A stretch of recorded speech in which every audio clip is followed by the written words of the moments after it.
গতকালকে আমি ইস্তানবুল থেকে ফেরত আসছিলাম এবং এসেই আমি আজকে সকালে বেসিক্যালি আমি ল্যান্ড করছি সকাল 7টায়।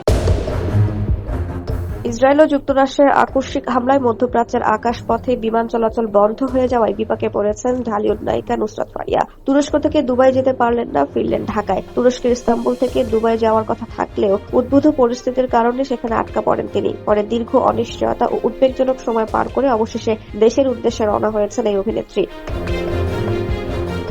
শনিবার রাতে সোশ্যাল মিডিয়ায় এক আবেগঘন স্ট্যাটাসের মাধ্যমে ভক্তদের নিজেই এই পরিস্থিতির কথা জানান তিনি। লেখেন, ঘুম থেকে উঠে শুনলাম যুদ্ধ, আরব আমিরাতের আকাশপথ বন্ধ। মুহূর্তের মধ্যে সবকিছু থেমে গেল। ইস্তাম্বুল থেকে দুবাই যাওয়ার কথা ছিল। এয়ারপোর্টে দাঁড়িয়ে মনে হচ্ছিল চারপাশের পৃথিবীটা বদলে যাচ্ছে। এত অনিশ্চয়তা, এত চাপ, এত ভয়।